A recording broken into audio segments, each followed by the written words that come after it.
Salut à tous, c'est Raven, j'espère que vous allez bien. Aujourd'hui on se retrouve pour une nouvelle vidéo, vous l'avez vu dans le titre. Aujourd'hui on va parler de AEW All Elite Wrestling.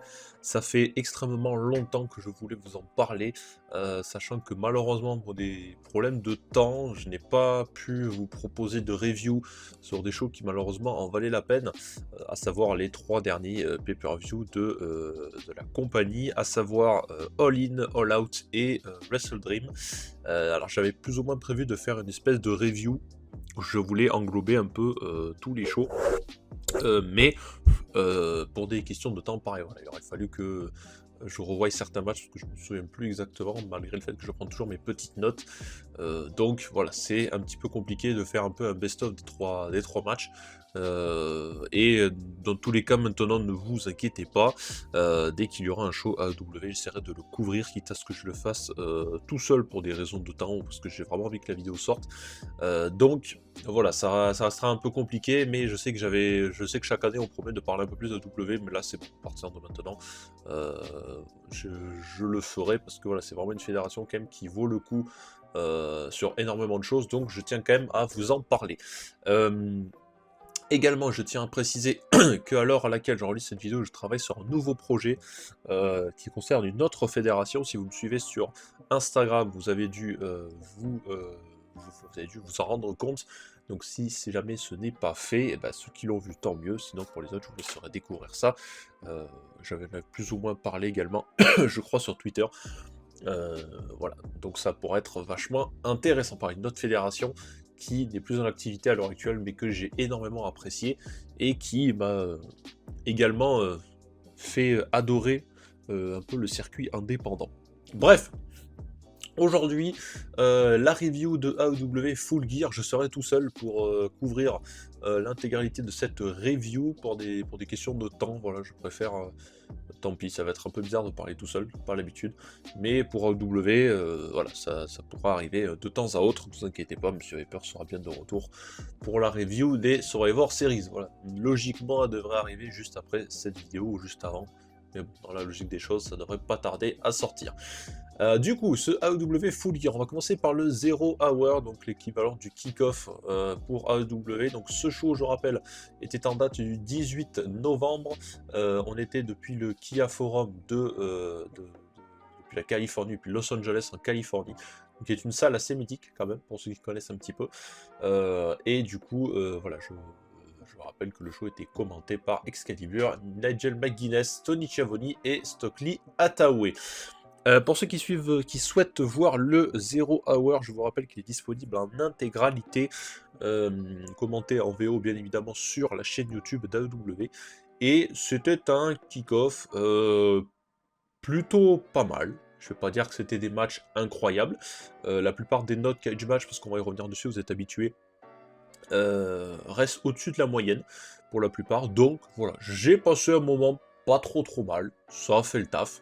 Voilà, on n'a rien demandé d'extraordinaire à ces trois matchs, mais ça a fait pour moi le café largement. Du coup, premier match, parce que la vidéo va être assez longue, je suppose. Le premier match, c'est donc le match pour le titre Ring of Honor World Title de Ring of Honor. Eddie Kingston affrontait Jay Lethal, donc il était accompagné évidemment de Jeff Jarrett, Karen Jarrett, Satnam Singh et Sonjay Dutt. Donc un match de 10 minutes 53 qui est noté 5,78. On est sur un match sur lequel je n'attendais pas énormément de choses, dans le sens où la team Jay Lethal, enfin bref, vous connaissez un petit peu comment ça fonctionne. Voilà, c'est le groupe qui arrive avec un peu tous les locomotives à l'arrière, et vous savez pertinemment que ce genre de match va être à des interventions régulières, notamment du côté de Jeff ou Karen Jarrett, sachant que les autres étaient plus là pour faire comment on appelle ça, plus là pour faire de la figuration qu'autre chose. Mine de rien, j'ai quand même été surpris d'une chose, c'est que c'est la première chose à laquelle je m'attendais, c'était aux interventions régulières. Alors, comme je l'ai noté, c'est que, effectivement, j'étais surpris de la quasi-non-intervention du clan de Jay Lethal. Mine de rien, je m'attendais quand même vachement plus. En ce qui concerne le match, j'ai marqué rien d'extraordinaire, ça se laisse regarder. C'était totalement simple, on n'est pas sur les meilleures prestations, que ce soit d'Eddie Kingston ou de Jay Lethal. Voilà, ça restait un match normal, qui a duré voilà, une dizaine de minutes, qui se laisse regarder, franchement, c'est pas, comme je dis, c'est pas le match que vous allez vous éclater le plus devant, mais il se laisse regarder sans problème. Il y a eu un chouette moment quand même avec le Ortiz qui est venu éclater la guitare sur la tronche d'un des membres de l'équipe de Jiltal. Alors je sais plus, je crois que c'est Son Jedot, je crois qu'il a pris, je crois que c'est Son Jedot, mais je suis pas sûr, qui a pris un coup de guitare en pleine tronche. Voilà, le public était content, ça a fait réagir. Rien de bien extraordinaire, comme je vous le disais, victoire d'Eddie Kingston qui va conserver son titre Ring of Honor World. Voilà, n'hésitez pas, comme je dis, à également dans les commentaires me dire ce que vous en avez pensé, que ce soit de n'importe quel match. Il n'y a pas de problème là-dessus. On passe à la suite avec le match suivant. C'était le match, un match simple, un singles match. Pour rien du tout, c'était Claudio Castagnoli du coup du Blackpool Combat Club qui a battu Buddy Matthews de la House of Black du coup. Donc dans un match qui a plus ou moins la même durée, donc à savoir 10 minutes 28, pour une note de 6,71, on est remonté un petit peu, de toute façon tous les matchs de ce 0 hour resteront au-dessus de la moyenne, ou légèrement au-dessus pour certains. Donc du coup, que dire sur ce match? Il y a des bons enchaînements, j'ai trouvé que ça marchait pas trop mal. C'était pas non plus la meilleure des alchimies qu'on peut avoir in-ring concernant certaines de ces superstars, mais ils ont quand même eu des très bons enchaînements qui fonctionnent bien, qui font plus ou moins réagir le public, malgré le fait que ça reste un 0 hour. Et on va pas se le cacher que le match que je pense que certains attendaient le plus dans ce 0 hour, c'est bien évidemment le match juste après, qu'on reviendra dans quelques instants. Mais voilà, mais moi j'ai trouvé que c'était pas trop mal. Pareil, comme pour Eddie Kingston et Jay Lethal, c'est pas le match référence de ces deux superstars du côté TAEW, mais ça restait néanmoins plutôt intéressant, malgré le fait que ce soit des superstars qui n'ont pas toujours été jugés à leur juste valeur. Bon, je parle pas spécialement de leur passage chez WWE, mais là on sait pertinemment qu'ils ont fait un match décent. Voilà, et que évidemment on sait pertinemment que ce sont des superstars qui peuvent nous proposer quelque chose de bien plus intéressant, de bien plus fluide, et que ce soit en termes de puissance, de rythme, etc. Mais voilà, comme pour le match tout à l'heure, ça se laisse regarder. Victoire surprise de Claudio Castagnoli, franchement, j'aurais peut-être pas misé sur lui, notamment sur le fait je pensais qu'il allait remporter le match sur la Ricola Bomb, et non par soumission, parce que voilà, c'est Buddy Matthews qui a tapé. Alors je sais plus s'il a tap out, s'il a pass out ou s'il a tapé, je ne sais plus. Mais voilà, ça reste quand même une victoire par soumission, et j'aurais pas vraiment misé là-dessus. Mais bon, ça restait un combat, voilà, comme je dis, décent. Bon combat, donc bien joué messieurs. J'espère quand même qu'on aura le droit à d'autres affrontements avec un rythme un peu plus sympa. Après, on reste dans un 0 hour, donc vous vous doutez bien qu'on leur demande pas de faire la prestation de leur vie, parce que dans tous les cas, voilà, c'est pas spécialement le moment où l'arène est également remplie, et la storyline entre les deux n'a pas été lancée à un point de le mettre sur la carte principale. Mais voilà, ça restait un match totalement décent, et je rappelle que ces 3 matchs sont disponibles en intégralité sur la chaîne YouTube AEW. On va passer au dernier match du coup, donc c'était le match pour les titres par équipe de Ring of Honor, à savoir MJF et Samoa Joe. Oui, c'est plutôt original pour ceux qui n'ont pas suivi les récents épisodes de AEW. À savoir Samoa Joe qui remplace Adam Cole suite à sa blessure. Donc du coup, MJF et Samoa Joe ont battu les challengers, à savoir les Guns, donc Austin et Colten Guns, dans un match qui a une note de 5,65 pour une durée de 9 minutes 26. On est sur un format plutôt court pour un match en équipe, ce qui est plutôt... bon, pourquoi pas. Que dire de ce match? Alors pareil, je vais pas dire que c'était le match de l'année, c'était surtout le fait de voir MJF et Samoa Joe en équipe.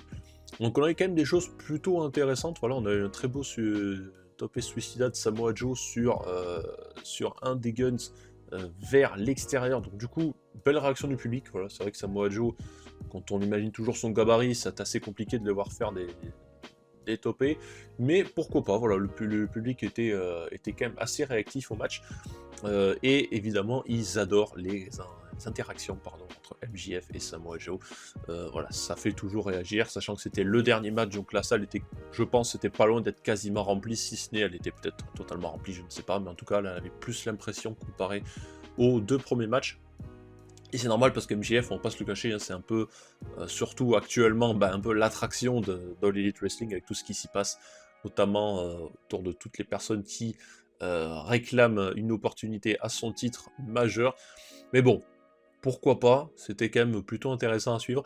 La seule chose que je regrette un peu, c'est que il faut pas oublier que dans ce match-là, on était avant le fait que, enfin avant de ce qui va se passer par la suite, qui va être important pour la suite du show. C'est-à-dire que MJF était entre guillemets au top de sa forme et que j'ai trouvé ça un peu dommage de le voir quasiment tout le temps en difficulté face aux Guns. Alors oui, vous me direz, pourquoi pas, il faut quand même essayer de les crédibiliser un peu. Le but, c'est pas que MJF, Samoa Joe soient totalement au-dessus de leur adversaire. Mais c'est un peu dommage, j'aurais bien aimé qu'il y ait de temps en temps un peu plus l'avantage et pas attendre que ce soit Samoa Joe. Malgré le fait que Samoa Joe a eu des moments où il a été placé en difficulté. Mais voilà, ça aurait été un peu mieux de le voir de temps en temps, légèrement plus MJF. Un peu moins en difficulté face aux Guns. Rien de bien fou par la suite, voilà, ça reste comme pour les autres, ça se laisse regarder, c'est pas le match de la ligne, ça se laisse regarder. On a Adam Cole qui a débarqué, évidemment toujours fragilisé pour distraire les Guns, et c'est cela qui donnera quand même la victoire à Samoa Joe et MJF. L'aftermatch, quant à lui, va être très très très important, puisque une fois que le match s'est terminé, donc Samoa Joe s'est barré, donc nous avons toujours Adam Cole aux abords du ring, mais MJF s'est vu infliger d'énormément de dégâts. Voilà, les Guns ont travaillé sur sa jambe gauche, et du coup, chose intéressante à retenir par la suite, c'est que MJF est parti dans une ambulance, parce que voilà, ils ont vraiment bien essayé de travailler là-dessus pour l'affaiblir au maximum pour son match.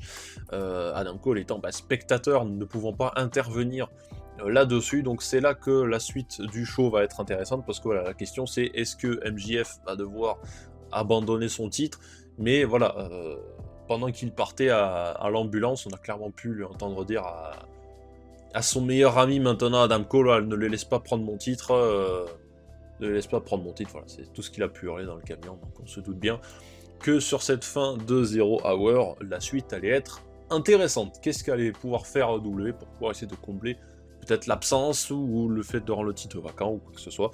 On en parlera dans le main event. Note globale de ce Zero Hour 6,58. Voilà, décent. J'aurais pas mis plus. C'était plutôt intéressant. Carte principale. Donc là, il y a quand même pas mal de matchs. Donc on est parti pour la carte principale de ce AEW Full Gear édition 2023. On commence tout de suite avec l'opener. L'opener, c'était Christian Cage, Nick Wayne et Luchasaurus qui affrontaient le Darby Allin, Adam Copeland et Sting. Donc voilà, un match trio.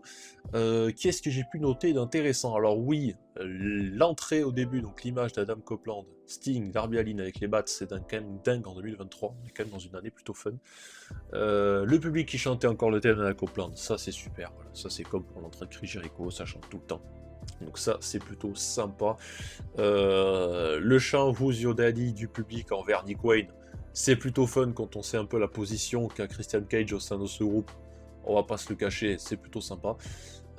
Et Christian Cage, il y a vraiment un truc que j'ai noté, alors qu'il est un peu par la suite, mais je vais quand même le dire maintenant. Je me demande si l'arrivée de Christian Cage chez AEW n'était peut-être pas la meilleure chose pour lui, sachant que pour moi, il a... Alors oui, je peux comprendre que ça peut ne pas plaire à tout le monde, sachant qu'il a des moments où, dans des segments, dans des promos qu'il peut faire au micro, il peut dire des choses qui peuvent potentiellement peut-être choquer pour certains, ou des choses qui ne peuvent peut-être pas plaire, voilà, quand ça parle quand même de...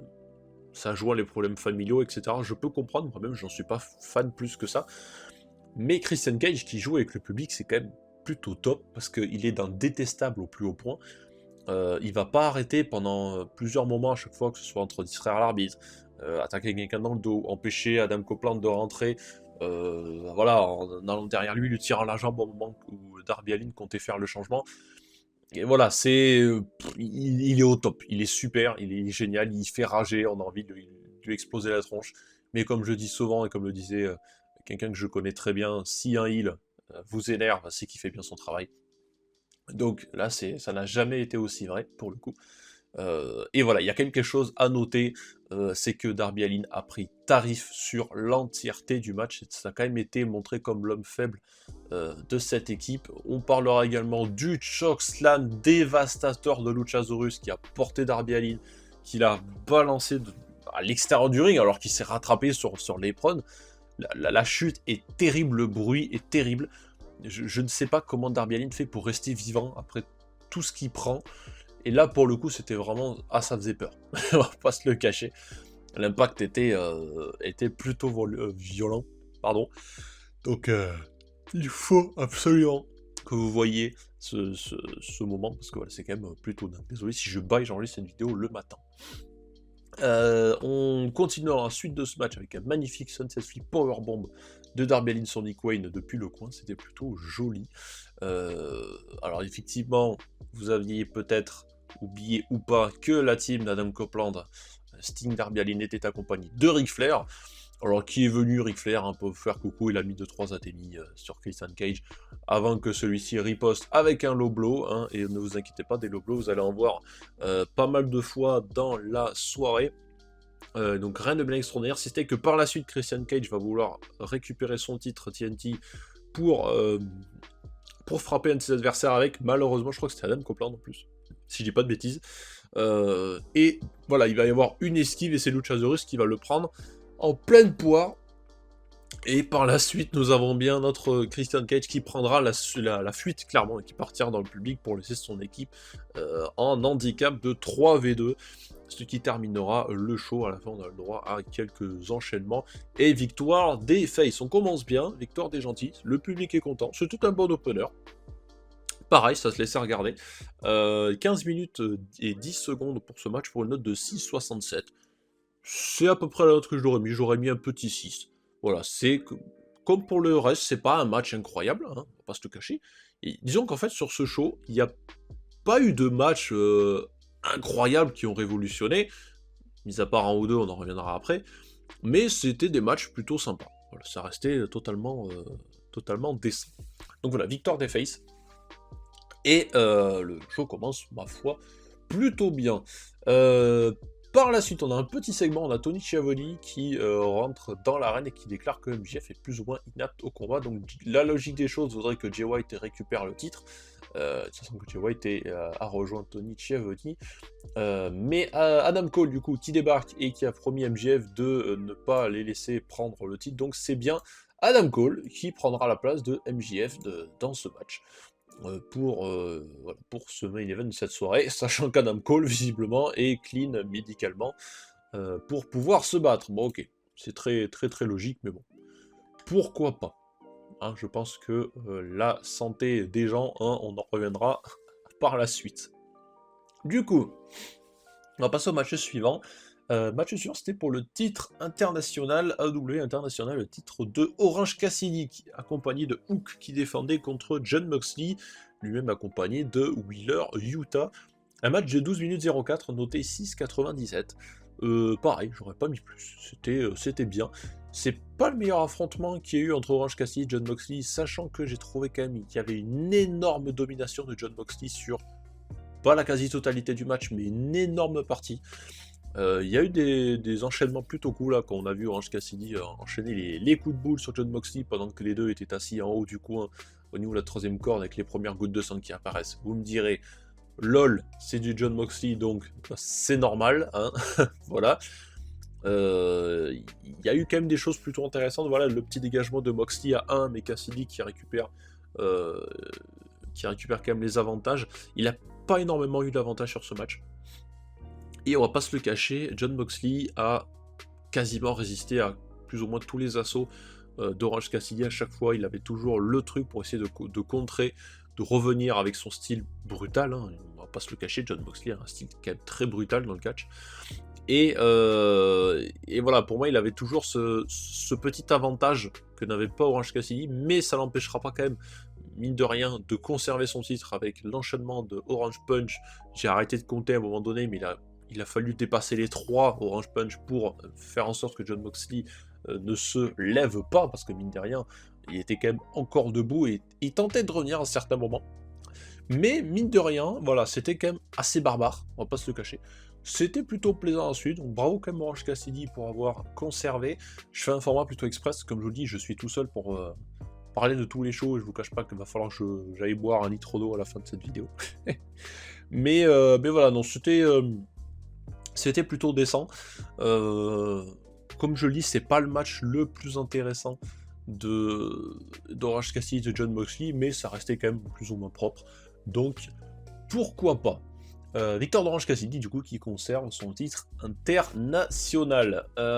Match suivant, on va passer à la suite avec le match suivant qui était le match pour le titre Women's World, du coup, à savoir Hikaru Shida qui défendait contre Toni Storm, Timeless Toni Storm, accompagné de Luther, son majordome. Alors, là, c'est un peu compliqué parce que le match a été noté 4,82 pour une durée de 10 minutes 25. Et pour le coup, je vais être globalement d'accord avec ça. Sachant que j'ai beaucoup aimé le deuxième match féminin, même largement plus aimé, qui est quand même vachement mieux noté, pour différentes raisons. Mais là, je vais pas vous le cacher, Toni Storm, Hikaru Shida, alors déjà, j'ai eu beaucoup de mal avec Toni Storm. Pas spécialement que pour cette nouvelle gimmick qu'elle a, même si je déteste sa nouvelle gimmick, j'en vois pas, enfin bref, je sais vraiment pas, je n'aime vraiment pas du tout cette nouvelle gimmick. Voilà, je trouve pas ça intéressant, moi bon, je trouve vraiment pas ça terrible.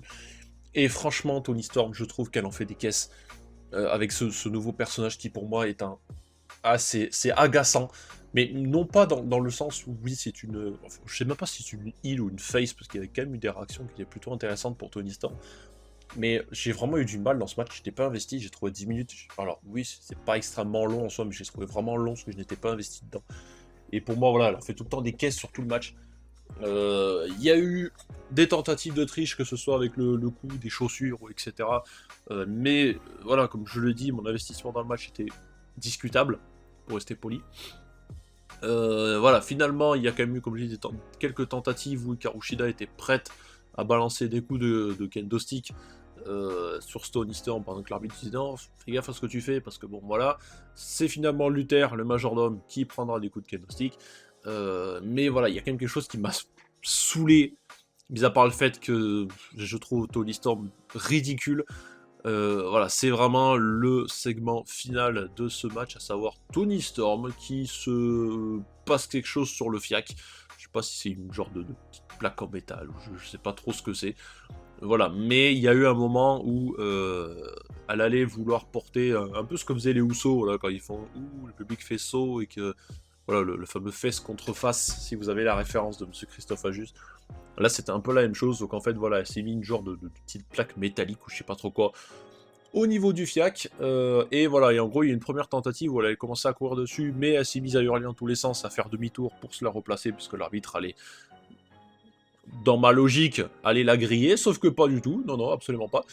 Donc, elle a quand même fait sur sa deuxième tentative, une fois qu'elle s'est bien replacée. Et bah, pour le coup, l'arbitre, qui je crois du coup, n'a absolument rien vu, je crois que c'était Aubrey Edwards. Du coup, ce qui était un peu débile, c'est que le tombé a été fait directement après ce coup-là dans le coin, et l'arbitre était extrêmement proche de Toni Storm, voire même quasiment derrière elle, et vous savez pas me dire que ça n'a pas été grillé en soi. Je ne comprends pas cette nouvelle gimmick de Toni Storm qui pour moi est un ridicule absolu, et que l'arbitre n'ait pas vu ça. Voilà, pour moi c'est presque une erreur, ou alors fallait faire en sorte que l'arbitre soit plus distrait pour ne pas que ce soit vu, parce que là, excusez-moi, mais c'est limite ça saute aux yeux, comme ça n'a pas pu être grillé. Enfin bon, pourquoi pas. Victoire du coup de Toni Storm qui devient la nouvelle championne World Women's, pourquoi pas. Voilà, pour moi 4,82 ça ne méritait vraiment pas plus, de par mon non-investissement, et surtout un match que j'ai pas trouvé incroyable. Pas se cacher, il n'y avait rien de dingue. On va passer à la suite. Du coup, quand je note mes petites timelines pour m'aider un peu sur le montage, Du coup, match suivant, c'était le match pour le titre par équipe AEW. Donc nous avions, donc c'était un four-way ladder match, à savoir Big Bill en équipe avec Ricky Starks contre les King of Black Throne, à savoir Brody King et Malakai Black, contre la faction Ingo Bernable, à savoir Dralistico Rouge et FTR, du coup, donc Cash Wheeler, Dax Hardwood. Et là, déjà, j'ai beaucoup aimé ce match. C'était vraiment très très cool. Je trouve que chacun a eu son petit moment pour briller, et on va quand même souligner certaines prestations. Alors déjà, pour moi, l'équipe du King of Black Throne était incroyable. Brody King, Malakai Black, ils ont fait un match de dingue. FTR pareil, mais surtout Cash Wheeler, on va pas se le cacher. Ricky Stark pareil, il y a eu un petit moment où il était vraiment is on fire, où il s'est débarrassé de pas mal d'équipes, et Dralistico qui, je pense, mérite une prime de risque pour vraiment ce qu'il a fait. Non, franchement, c'était un match plutôt cool. Noté 7,83, c'est à peu près ce que j'aurais mis, parce qu'après ça commence à faire ouais, allez, un petit 7-8 à tout casser. Le 7,83, c'est bien. Pour une durée de 20 minutes 09, c'est pas le match le plus long de la soirée, on y reviendra par la suite un peu plus tard. Du coup, que dire de ce match qui était vraiment pour moi très très très très sympa. Comme je dis, chacun a eu son petit moment, que ce soit son petit saut vers l'extérieur pour chauffer encore le public. Ça marche très très bien. C'était vraiment très cool, pardon. C'était vraiment très très bien. On a eu le droit également à un sandwich à l'échelle avec un Big Bill au milieu, un Brody King au milieu. C'était très très cool. Cash Wheeler et Rouge, ça fonctionne très très bien. Ils ont eu le droit plusieurs fois dans le match à leur petit moment entre eux, où ça matchait bien. Le public était très réactif. Donc ça, c'était vraiment très, très cool à pouvoir regarder. De toute façon, comme on l'a dit très souvent, le public vous fait la quasi-totalité du match. Vous pouvez avoir un match incroyable. Si le public ne réagit pas, bah, ça risque de ne pas être si intéressant que ça. Qu'est-ce qu'on a eu d'autre très intéressant de notant? Oui, alors à un moment, il y avait une échelle qui était posée sur la corde pendant un affrontement entre Malakai Black et Cash Wheeler. Et en fait, au moment où Cash Wheeler allait courir sur Malakai Black pour l'attraper, celui-ci a tiré sur la corde pour faire rebondir l'échelle, et c'est Cash Wheeler qui va la prendre pleine face. Et comme je dis, Cash Wheeler, Malakai, franchement, il faut leur tirer le chapeau s'ils ont fait une prestation plutôt très très très intéressante dans ce match. Très risqué pour certains, on parlera de Dralistico par la suite. Mais voilà, le retour des Kuba, comme je dis, ce sera vraiment pas la dernière fois qu'on en reverra. Voilà, il y a un Kuba sur Malakai, pardon. Puis le pile driver sur l'échelle, je fais que bailler, c'est horrible, pardon. Les moments avec Ricky Starks, Ricky Starks, c'est un catcheur incroyable. Je suis pas extrêmement fan du personnage de Ricky Starks en lui-même, de Absolute Ricky Starks, mais là, faut quand même avouer que c'est un catcheur incroyable, qui à un moment était on fire total, où il s'est débarrassé de 2 équipes à lui-même, ça enchaînait, ça courait partout, ça faisait réagir le public, c'était énormément cool. Et autre chose qui a fait réagir le public et qui pour le coup a coulé également, vous vous doutez bien, c'est le sang. Alors le sang, vous allez en voir par la suite également, en quantité, j'ai envie de dire. Ça va se compter en litres, je pense. Et alors là, par contre, on a eu l'image à un moment donné qui est passée sur l'écran géant du visage de Brody King ensanglanté. Ça a rendu le public zinzin. Et Brody King, déjà qui fait peur, moi je peux vous dire qu'un Brody King avec du sang sur le visage, il était terrifiant, il aurait clairement pu jouer dans un film d'horreur. Franchement, sans problème. Et autre chose par la suite, voilà, comme je l'avais marqué, qu'on appelle l'ambulance ou la morgue, je n'en sais rien. On a Brody King qui a tué Dralistico sur l'échelle avec, je sais pas, comme un genre de pile driver à l'extérieur, où en gros vous aviez l'échelle qui était posée, je crois, sur le bord de l'arène et qui touchait le ring, ça faisait un genre de pont.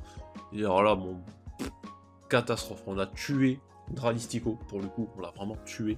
On ne reverra plus du match, et j'ai eu extrêmement peur de l'impact qui était d'une violence absolue. L'énorme splash ensuite de Cash Wheeler sur Brody King qui était allongé sur cette même échelle. Par la suite, pareil, l'impact est fou, il y a des morts de partout, il y a le sang qui coule. C'était un match plutôt cool. Voilà, comme dit, tout le monde a eu son moment pour briller. et je me suis vraiment bien éclaté à le voir, c'était quand même plutôt sympa. Donc n'hésitez pas à me dire vous en commentaire ce que vous en avez pensé, mais moi j'ai pris pas mal de plaisir à voir ce match. Je pense que c'est un match que je pourrais revoir sans trop de difficultés, parce qu'il a été quand même plutôt sympathique. Et voilà, le fait que, alors oui, certains ont plus de moments que d'autres, pour moi comme je dis, les hommes du match, ça restera Malakai, Cash Wheeler, et Brody King. Mais voilà, après comme je dis, tout le monde a eu son petit moment plus ou moins, donc c'est quand même plutôt bien. Il y a pas je trouve pas qu'il y ait spécialement eu beaucoup de personnes qui ont été mises de côté. Après voilà, je le redis, certains plus que d'autres, mais voilà, il n'y a pas eu pour moi de personnes qui sont restées comment dire, cachées derrière en attendant que les autres fassent les plus grands des spots. Mais voilà, victoire dans tous les cas par la suite de Ricky Starks et Big Bill qui conservent leur titre par équipe. Et bravo à tous, franchement, parce que c'était un match très plaisant. Donc bravo messieurs. Match suivant, on va passer au match, c'était un triple menace pour le titre TBS, que je n'en attendais pas grand chose, et pourtant c'est le match féminin que j'ai préféré sur cette carte. C'était Chris Tatandler qui défendait son titre TBS contre Julia Hart et Sky Blue. Très content de voir que AEW accorde enfin plus de temps à Sky Blue et Julia Hart, parce que Julia Hart on la voyait plus dans l'ombre de l'équipe du King of Black Throne, oui mais bon, avec Buddy Matthews de la House of Black, et là j'étais quand même plutôt content parce que voilà, c'est enfin, ça y est, AEW accorde plus de temps à ces deux superstars, donc Julia Hart et Sky Blue, qu'on voyait que très rarement, ou alors que ce soit du côté de AEW Dark, on les voyait pas beaucoup, et en général elles avaient très peu de temps in-ring. Là elles ont eu le droit quand même à 11 minutes 22 pour une note de 7-10, et en vrai pour moi le 7 était quand même plutôt mérité, parce que voilà, c'est enfin la compagnie leur accorde du temps, et on a quand même affaire à des superstars qui sont extrêmement jeunes, qui ne peuvent que progresser par la suite dans leur style de catch. Et non, franchement, c'était quand même plutôt bien. Alors, Krista Tandler, on va pas se le cacher, c'était soit elle était supérieure à tout le monde, ou alors elle était un peu effacée du match à l'extérieur. Donc c'est pour ça que j'ai quand même cette impression que le match tournait plus entre Sky Blue et Julia Hart, ce qui en soi ne m'a pas dérangé plus que ça. Voilà, Krista Tandler qui est visiblement la première ministre de Suplex City, parce qu'à un moment nous a fait un enchaînement de German Suplex sur Sky Blue et Julia Hart, donc pourquoi pas. Mais c'était quand même plutôt bien, tout le monde a eu son petit moment où on y croyait. J'aurais adoré voir Sky Blue, qui est ma petite chouchou du côté d'AEW, pouvoir soulever un titre AEW, mais AEW a décidé de faire confiance à Julia Hart, et pourquoi pas, parce que pour moi on se dirige vers une autre facette de cette division féminine qui pour moi avait cruellement besoin de changement, même si le titre TBS était un peu plus en retrait comparé au titre principal. Et honnêtement, ouais, je me suis vachement plus éclaté à regarder celui-là, qui est pour un titre féminin plus faible. En tout cas, on a l'impression que c'est un peu la manière dans laquelle ils voulaient nous le montrer, sachant qu'avec l'ancienne championne Jet Cargill, j'avais pas trop l'impression que le titre mettait en valeur, mis à part le fait qu'elle avait juste depuis très longtemps, mais j'avais pas l'impression que ça le mettait en valeur, ça lui donnait de l'importance plus que ça. Là, on verra ce que AEW va pouvoir nous proposer avec le produit Julia Hart, du coup, qui, comme je disais, va être en constante évolution. Donc, pourquoi pas. Comme je dis, j'aurais préféré une victoire de Sky Blue, mais pourquoi pas, voilà. Une réaction plutôt positive à la victoire de Julia Hart. Donc, j'espère qu'on verra Sky Blue et Julia Hart à ce niveau-là plus souvent, parce que franchement, elles méritent plus de temps. Et voilà, si ça peut les permettre de les voir un peu plus au devant de la scène, comme ils ont pu nous proposer sur les derniers épisodes de Dynamite, pourquoi pas, moi je veux bien qu'on leur accorde plus de temps. Donc c'était très sympa, match très recommandé, voilà, qui pour moi 11 minutes ça a fait le taf, largement, et je suis quand même très content d'avoir pu voir ces superstars à un niveau supérieur. Donc c'était très bien, j'ai rien de plus à en dire, si ce n'est qu'il faut aller voir ce match, c'est très intéressant. On va passer à la suite. Comme je me rappelle, je suis tout seul à parler, je commence à avoir extrêmement soif. Le match suivant, qui en plus lui n'est pas en reste. Alors il est noté 9,64. Je vous rappelle, ce sont des notes cage match. Pour une durée de 29 minutes 46, c'est le Texas Death Match entre Swerve Strickland accompagné du Prince Nana, qui a battu Adam Page, Hangman Adam Page, du coup, dans ce match qui, je suis d'accord, ne conviendra peut-être pas à tout le monde. C'est un style qui est assez original, hein, on va pas se le cacher. Et c'est vrai que je peux comprendre, c'est pas quelque chose qui peut convenir. Voilà, le fait que ce soit des deathmatch, certains ne sont peut-être pas fans de deathmatch parce que ça peut les dégoûter, ça peut faire flipper ou quoi que ce soit. Les images peut-être un peu, peuvent être impressionnantes. Et vous vous doutez bien que je vais pas mettre de photos du match. Voilà, je pense que vous vous en doutez. Donc le match a commencé quand même vachement fort avec directement Adam Page qui, dès le début du match, Buckshot Lariat sur Swerve Strickland, voilà, ça va annoncer la couleur. Et à partir de là, pardon, ça va être le seul match où effectivement, là, il n'y a clairement plus de règles et tout va être fait dans un sens hyper violent. Ça va commencer plein de fort avec le lancer de chaise en pleine tronche sur Swerve Strickland qui va la manger dans un état, voilà, il n'y a pas de protection, il n'y a rien, il a vraiment pris en pleine tronche. L'arrivée du scotch pour voilà, attacher les mains de Swerve Strickland, et alors là on est parti avec Adam Page qui est allé chercher une agrafe, voilà, ça a commencé à s'agrafer partout au niveau du torse, des bras, même sur les joues de Swerve Strickland, c'est un truc de dingue. Les images affreuses qui vont rendre le public totalement barjot, notamment le petit segment où on a Adam Page qui va se foutre sous la tronche, il va se placer, il va s'allonger sous la tronche de Swerve Strickland pour boire les gouttes de son sang. Le public était totalement barré. Alors voilà, je peux comprendre que ce soit pas un style de match qui va plaire à tout le monde. C'est difficile de noter un deathmatch, sachant que c'est vraiment... On sort vraiment de la zone catch, parce que là c'était plutôt un règlement de compte entre deux barjots que vraiment du catch. Et pour moi c'est très difficile de noter un deathmatch, déjà parce que je ne suis pas moi-même un spécialiste de deathmatch. J'en ai déjà vu quelques-uns, mais c'est pas un style que je regarde en particulier. Voilà, je ne suis pas un client de CZW ou de ce que peut faire Game Changer Wrestling de temps en temps. Et pour moi c'est difficile de noter un tel match.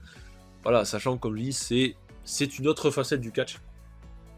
Et voilà, la suite du match n'en sera que plus terrible avec Swerve Strickland, à un moment qui va se mettre en mode zombie, qui ne ressentira même plus les effets des agrafes sur lui, il va se les agrafer lui-même. Pareil, l'image est dingue, on dirait un zombie qui ne sent plus la douleur. Voilà, les chaises de barbelé où Adam Page va se faire balancer dans le coin, peut-être la première là-dessus. Celui-ci va également atterrir sur une brique qui était posée sur l'éperon, ça va être incroyable. Le follow slam avec le barbelé entouré sur le corps de Swerve Strickland, l'image pareil, elle est totalement dingue. Je parlerai pas non plus, voilà, enfin que je parlerai pas, évidemment, le bullsault d'Adam Page vers l'extérieur avec la chaise de barbelé qui est carrément sur lui, l'arrivée du verre pilé, c'était un truc de dingue. Ça rendait le public totalement barjot.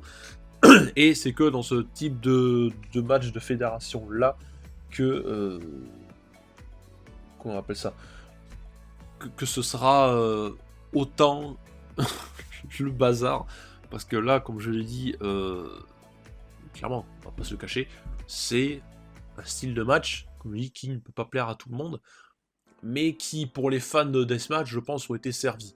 Je pense que le public avait plus ou moins une mini passion pour les deathmatch au vu de leur réaction. Peut-être que certains étaient peut-être dégoûtés en mode oh mon dieu, ça va être incroyable, ça va être violent. Et là, pour le coup, le sang a coulé en litres, hein, on va pas se le cacher. Et pour le coup, voilà, ça restait quand même plutôt barbare. Mais les réactions du public étaient quand même plutôt cool, on va pas se le cacher. Il y a Brian Cage qui a quand même essayé d'intervenir dans le match pour défoncer Adam Page, mais celui-ci va revenir voilà, avec des coups de barbelé qui veulent poser sur le visage. Donc voilà, il y a quand même le Prince Nana qui va passer à travers une table également, lui aussi. Chouette moment où Swerve Strickland va revenir dans le match avec le barbelé qui va entourer sur le visage d'Adam Page. Quand il va le retirer, il y a un bout qui va rester collé à sa bouche ou à ses cheveux. C'était vraiment terrible, on va pas se le cacher. Et une fin de match qui, pas extrêmement fan de ce type de fin là. Mais là, ouais, c'est vrai que du coup, Hangman Page a fini du coup Hangman, hein, pour ceux qui connaissent un peu la traduction de son surnom. Donc voilà, Swerve Strickland a fini par les sortir une énorme chaîne pour finalement, entre guillemets, pendre Adam Page, ce qui lui vaudra du coup la fin du match, victoire de Swerve Strickland. Et là pour le coup, bah ouais, c'était quelque chose. Passer après ça, c'était vraiment très très très compliqué. euh, Parce que là, on a vu un bon match avant, bon match féminin. Et là, bah du coup, il y a eu ce match-là, alors qui, comme je dis, pour moi, c'est compliqué de lui donner une note. Mais on se dit, dans tous les cas, on sait quel sera le main event. Il va falloir que les Golden Jets et les Bucks passent juste après ça. Et bah, pour le coup, voilà, on était servi. Donc victoire de Swerve Strickland sur ce match qui est totalement barré. Voilà, c'était deux barjots qui, pour le coup, se sont entretués. Match suivant, on va passer à la suite. Du coup, donc le match suivant. Alors attendez, je note comme je disais mes timelines pour m'aider au montage. Donc le match suivant, c'était, comme je l'ai dit, les Golden Jets, Chris Jericho et Kenny Omega, qui ont battu les Young Bucks, donc Nick et Matt Jackson. Donc il y avait quand même certaines petites conditions dans ce match, à savoir que si les Young Bucks gagnaient le match, l'équipe des Golden Jets devait se séparer. Si les Golden Jets remportaient le match, ils remportaient également l'opportunité au titre par équipe qu'avaient obtenu les Bucks. Que dire de ce match? Alors déjà, comme je dis, c'est que vraiment 2023 est une année assez originale quand on voit qu'on a une équipe de Kenny Omega et Chris Jericho. C'est quand même plutôt... c'est quand même pas piqué des hannetons, si je puis me permettre d'obtenir cette expression. Le gros travail des Bucks sur le bras droit de Chris Jericho, on va essayer de limiter au plus possible le Judas Effect, et pour la quasi-totalité du match, attendez sur le travail sur le bras droit de Chris Jericho. Les Bucks qui n'ont pas hésité à placer des coups bas. Comme je dis, il y en a eu et il y en aura même encore dans le main event, si je dis pas de bêtises. C'était énormément de coups bas. Kenny Omega, pareil, qui a pas... Alors, il y avait un moment avec Kenny Omega qui était plutôt fun. C'est que il y avait l'un des Bucks, alors je sais plus si c'était Nick ou Matt Jackson, qui était en position 619, on va dire, pour ceux qui comprennent à peu près. Et Chris Jericho, pareil, et il y a eu ce moment où Kenny Omega allait placer son fameux coup de genou dévastateur. Et comment dire, il y a eu le moment d'hésitation où Kenny Omega il a regardé les Bucks, il a regardé Chris Jericho. Il y a eu un petit moment d'interaction avec le public, en mode bon, qui c'est que j'attaque? Et là on s'est dit, peut-être que finalement, peut-être attaquer Chris Jericho. Et il y a eu un moment où il a quand même pointé du doigt en mode bon ça y est t'es mort, Chris Jericho, et en fait pas du tout. Il va s'en prendre aux Bucks qui, autant lui il a eu un petit moment où il y a certains moments dans le ring où il s'est dit bon est-ce que je vais les attaquer ou pas. Ces moments d'hésitation ont été là. Mais alors les Bucks, il n'y a eu aucun moment d'hésitation, que ce soit pour attaquer Jericho, attaquer Omega, pardon, ou même leur voler carrément leur finisher. On a le droit à Judas Effect, un One Wing Angel des Bucks sur Chris Jericho et Omega. Et eux, il n'y a vraiment pas d'hésitation. Voilà, ils sont arrivés. Pas d'hésitation, on fout les finishers, alors évidemment, les dégagements. Alors j'ai trouvé que le combat était pas spécialement mauvais, après c'était très compliqué de passer après le deathmatch. Un début assez long, mine de rien, qui s'est quand même amélioré sur les 7-8 dernières minutes du match. J'ai trouvé que le rythme a augmenté. Voilà, c'était quand même un peu mieux par la suite, mais un peu long à démarrer. C'est vrai que le long travail sur le bras de Chris Jericho, voilà, c'était le son bras droit, je crois. Voilà, c'était pour moi un peu long, ça durait 20 minutes 52. Je pense qu'il y avait moyen de faire un petit peu moins. Voilà, peut-être pas nécessairement de faire plus. On reste sur une formule classique des Bucks qui reste des superstars très très cool. Voilà, ça reste une des meilleures équipes. Mais j'aimerais quand même passer sur un autre changement. Un détachement total, voilà, de Kenny Omega, d'Adam Page, etc. Je pense que c'est une formule que maintenant on connaît depuis longtemps. Et je suis quand même curieux de voir la suite pour cette équipe, sachant que, voilà, comme j'ai dit, victoire des Golden Jets qui vont battre les Young Bucks. Voilà, les Bucks ont quand même pété un câble à la fin. Il y a eu ce moment où Kenny Omega était prêt à leur serrer la main, voilà, ça a été refusé. On s'attendait peut-être pas spécialement à ça, mais ouais, là franchement les Bucks sont un peu pétins, un peu vrillés. Donc du coup, les Golden Jets obtiennent une opportunité pour les titres par équipe. Est-ce que ça va se concrétiser ou pas contre Big Bill et Absolute Ricky Starks? Pourquoi pas avoir la suite pour l'équipe des Bucks, prochaine direction, je ne sais pas vers quoi on va s'amener. Mais je suis quand même assez curieux de voir comment ça va se poursuivre, sachant que les prochains épisodes de la WWE, ça risque d'être intéressant, vu le tournoi qui a été organisé, voilà, qui est à l'équivalent un peu d'un J-White Climax version AW. Si j'ai le temps, j'essaierai de vous le couvrir. Donc victoire des Golden Jets, voilà, comme je disais, 20 minutes 52 pour une note de cage match de 7-27. Et là on va passer au main event, alors qui est vraiment pas bien noté, dans le sens où en soi je trouve que tout le match a été plus intéressant sur les réactions du public que sur le match en lui-même. C'est compliqué, sachant que Adam Cole est rentré pour faire face à Jay White, et en gros, voilà, au moment où on pensait que le match allait se lancer, on a entendu un bruit d'ambulance, et c'est MJF qui est revenu, malgré le fait que tout le monde disait non, tu peux pas, regarde, t'es blessé. Au moment où il allait rentrer sur la rampe, il était sur la rampe d'entrée, il s'est stoppé directement, parce qu'on a vu qu'effectivement, il n'était pas en état de se battre, et je suis quand même assez intrigué sur la prestation d'MJF, dans le sens où il y a un moment donné où ses bandages se sont à moitié barrés, et j'avoue que la couleur de son genou, de sa jambe ou quoi que ce soit était quand même plutôt intrigante. Donc je me demande s'il n'y a pas vraiment une vraie blessure là-dessous ou pas, ou si ça a été maquillé ou j'en sais rien. Mais bon, je serais peut-être pas surpris, en tout cas, on va dire, pour la suite d'MJF. Et bon, ok.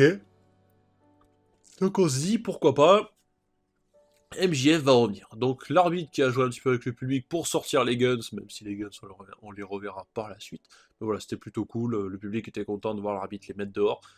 Donc ça c'était pourquoi pas. Adam Cole qui va encourager mon MJF à faire un dive. Bon, j'étais en mode ok Adam, ok, pourquoi pas. Voilà, et en fait tout le match ça va se centrer sur le fait est qu'MJF du coup n'est pas en capacité de se battre. Va toujours se battre en tapant sur sa jambe en mode allez, c'est pas grave, encouragé par le public, il l'encourage à faire le fou. Tout le match va être joué là-dessus, et je peux comprendre que la note de 4,76, j'aurais peut-être pas mis 4,76, peut-être pas, j'aurais mis au moins un 5,50, pour moi la moyenne. Mais ouais, c'est vrai que ça va être assez particulier, pareil, c'est peut-être pas quelque chose qui plaira à tout le monde.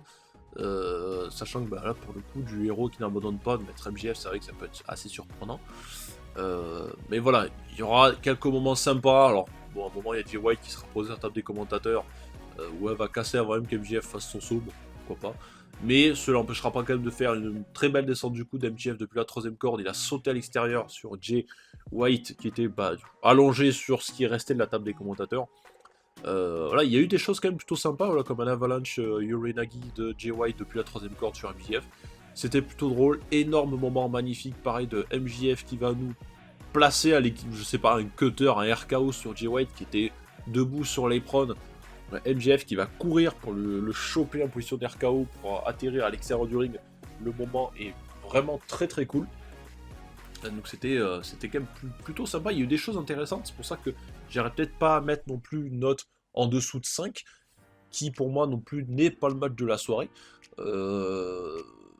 Mais non, franchement, ouais, c'est une note quand même que j'aurais mise légèrement supérieure. Pour moi, j'ai quand même le match que j'ai le plus préféré, pour moi, je pense, c'est le 4-way ladder match. Oui, je sais que ça va être assez bizarre que je dise ça, mais le triple menace féminin était très bien aussi. Voilà, là c'est autre chose, pareil. Il y a eu d'autres moments avec Adam Cole qui, à 2 reprises, a failli peut-être coûter la victoire à MJF, sachant que celui-ci voulait lui mettre un coup à Jay White qui était pas loin avec la ceinture, mais c'est Jay White qui va la récupérer pour finalement frapper MJF avec. Donc là on était tous en mode bon Adam Cole, qu'est-ce que tu viens de faire, Adam? Tu viens peut-être de coûter la victoire à ton pote. Et finalement, dégagement d'MJF. Rave Bump, par la suite, où voilà, les Rave Bump en général, on sait plus ou moins à quoi ça correspond. Adam Cole, il va placer la bague de MJF, donc le Diamond Ring, sur le ring, mais une nouvelle fois, c'est Jay White qui va s'en emparer sans réussite, heureusement. Donc, côté en mode, tiens, ça fait 2 fois qu'Adam se rate, il a vraiment envie de coûter la victoire à son pote. Bon, pourquoi pas.